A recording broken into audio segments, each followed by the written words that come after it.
Well, so how are we doing? It's been quite a week, hasn't it?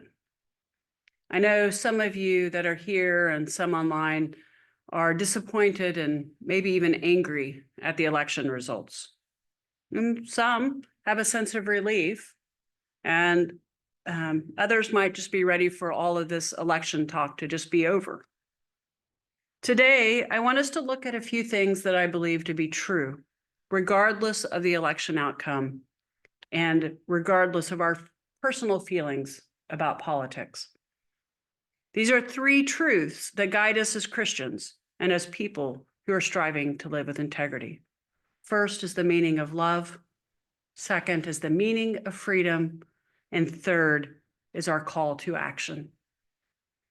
So first, the meaning of love. God is love.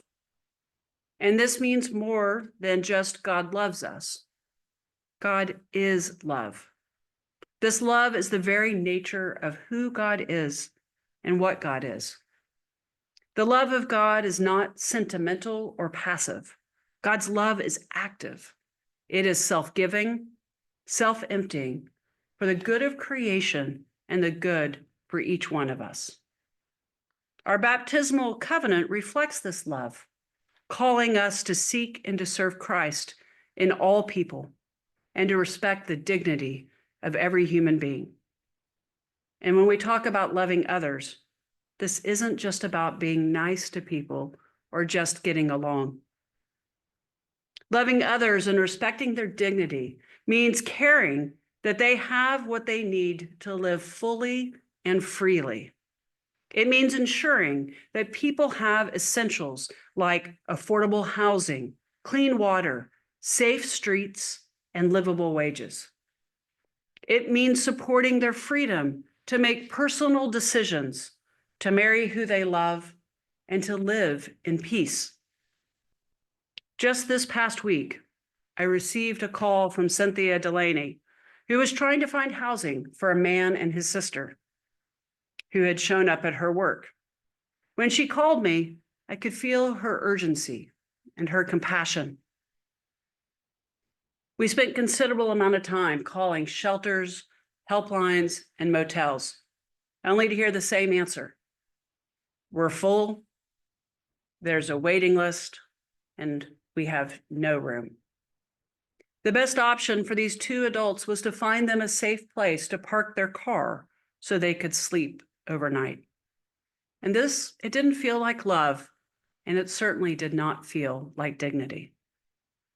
This election, no matter where we stand, doesn't change the work that we have to do. As Christians, these aren't political issues. They are dignity issues. They are justice issues. When Jesus commands us to love, he means a love that shows up, a love that gets to work. One of my favorite email threads each month is watching people sign up for essentials. The email goes out, we're going to do essentials on this day. And then all the emails start flooding in. I can be there to help load on Tuesday. I can be there for an hour on Wednesday. I can spend my afternoon helping to load. And then the text thread each week, adding up the pounds of food that we are donating to the food bank out of our garden. These are tangible ways that we are showing love to our community. And I think that we all understand what it means to show up for people in our community who need help. But what about showing up for our family members who hold different opinions? How do we love them? I will tell you that we are required to love them. We don't get to choose who we love.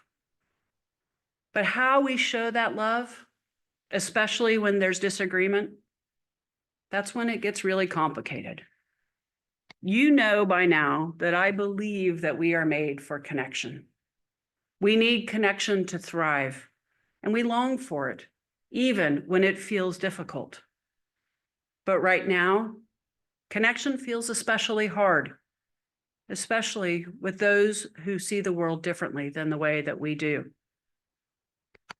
And loving them doesn't mean agreeing with everything they say or ignoring harmful beliefs. It means respecting their dignity while holding firm to our own convictions. It means setting boundaries when needed and being open to moments of real understanding. Yesterday, I woke up to a long text from a family member. Maybe some of you have received some of these texts as well. It was a list of truths they believed had driven the election outcome. I read it, and to me, it felt like a litany of half-truths and misinterpreted facts. So I had a choice. I've been trained my whole life to take the high road, to keep the peace. But this time, I chose to draw a boundary. I responded that it was just rude to send me that text and told her we couldn't talk politics. We'd had this discussion before, and so she knew we couldn't talk politics. But I didn't argue. I didn't try to correct. I didn't go through the litany of all of these truths and try to explain them away. I simply asked her not to send me political messages, explaining again that we had very different views and that talking politics would just drive us further apart. I don't pretend to have all the answers here. I struggle, just as you might, finding the balance between showing God's love and not turning a blind eye to things that go against what Jesus taught.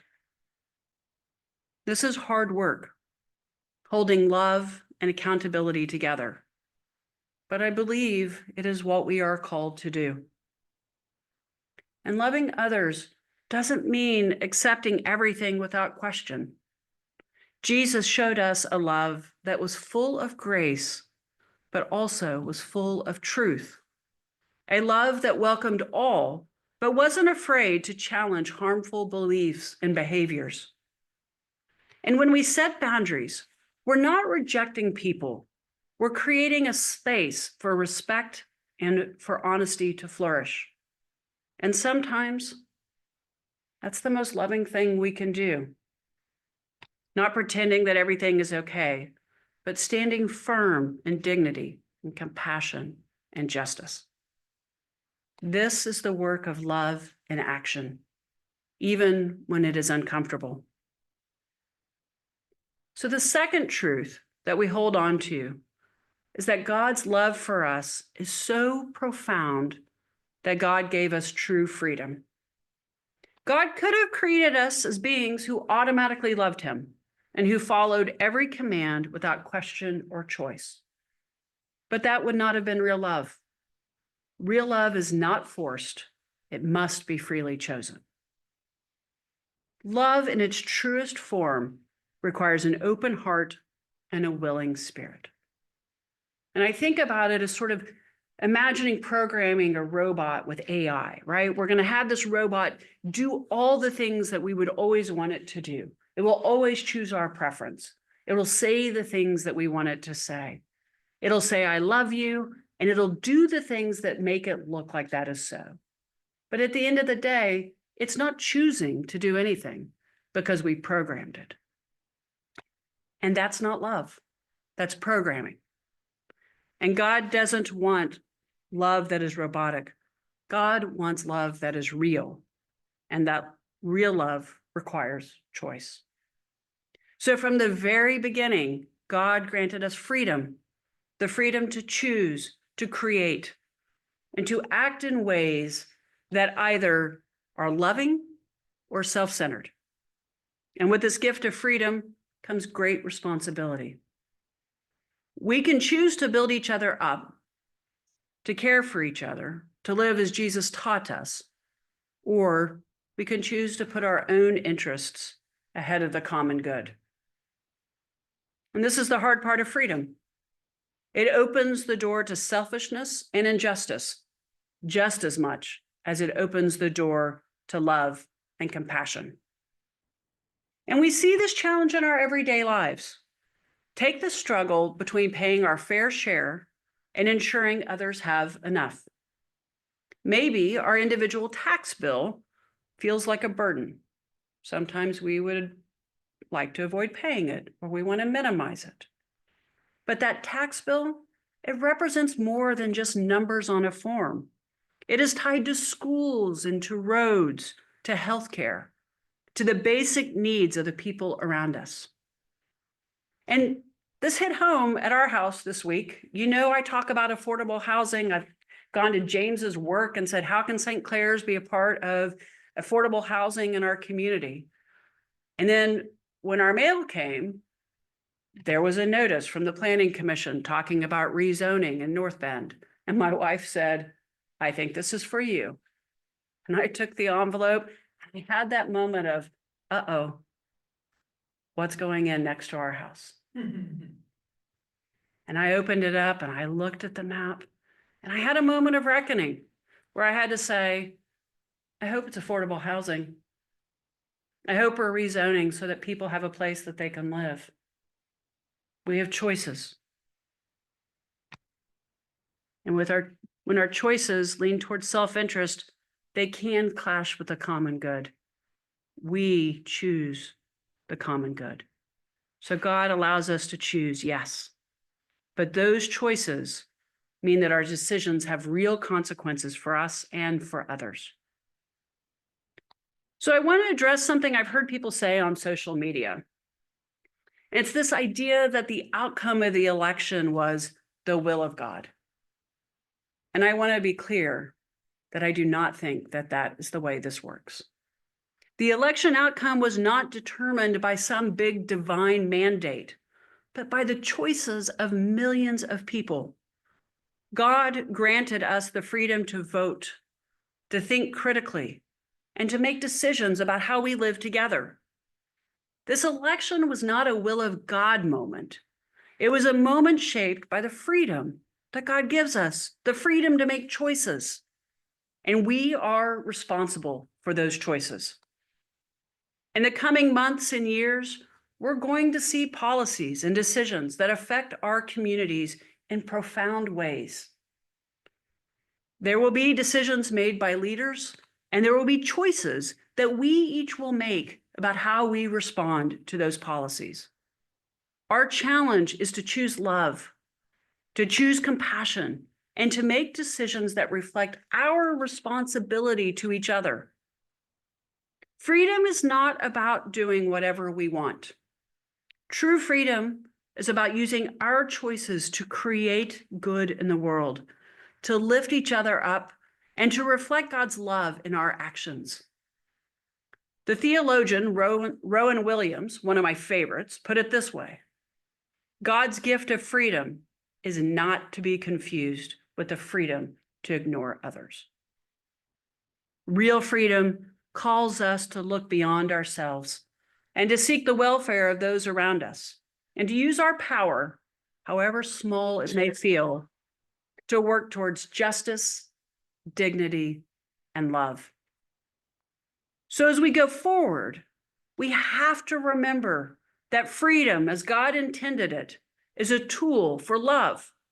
It is the space that we are given to make choices that honor God, honor our neighbor, and honor the image of God in ourselves and in others. So we have to use that freedom, not just for our own comfort or gain, but for the flourishing of everyone in our communities. So in today's gospel, we hear about the widow who gave her 2 small coins. To others, it didn't look like much, just a drop in the bucket compared to what the others were giving. But Jesus, he saw it differently. He saw that she gave all that she had, holding nothing back. She gave out of love and trust, not fear or self-preservation. And in her small act, Jesus saw the kind of offering that moves mountains. She didn't wait until she had more. She simply gave what she had. And as a church, we are called to that same spirit of wholehearted giving of ourselves. Our baptismal covenant calls us to seek and to serve Christ in all people and to strive for justice and peace, respecting the dignity of every human being. We do not have to be perfect, and we do not have to have all the answers. We just have to bring what we can. So we'll continue to do that work that our church is already doing, and we'll look for ways to do even more. Each of us has something to offer. Maybe it's hope in a conversation with someone who's struggling, or a resilience to continue to serve our community, or determination as we face the challenges ahead. We don't have to do everything. We just have to do what we can, giving fully and freely, trusting that God will multiply our efforts. And this work, it isn't reserved for the strongest or the wealthiest. It is for each one of us, just as we are. When we bring what we have, we build a community where God's love is made real, a place of hope, healing, and compassion. And that's what we do here. It is why we come together. This is a place that we work together. We connect with each other. Last Sunday, we had our prayer for the nation. We came to the church to pray. We were probably half St. Clair's people and half people in the community. Mary Fairbrook made us a huge fire, loved the fire. We said Compline. Jill ended us with a beautiful prayer. People walked the labyrinth that was built by the Stokesberries. The people gathered. They started singing Taizé hymns without instruction or prompting. It was community. And on Wednesday, we met here for our soup and share. We ate soup with ingredients that were brought by everybody. Judy and Hannah prepared the soup for us. Cindy put the recipe together. And we sat together and we listened to stories. We listened to the stories of people in the congregation, to the sound of two middle schoolers playing basketball in the social hall. It was so good. And tonight, the Varleys, the Planas, and a new family will have dinner together to start planning family church. And this is what we do. We do life together. There's a lot of work to do. There was a lot of work to do last week, and that hasn't changed. But the church is the place we gather to be together. And it is a place that we join together to do the work. It is a place of hope, and it is a place of community. So together, we will give what we have, and we will trust that just like the widow's gift, it will be more than enough when we do it together.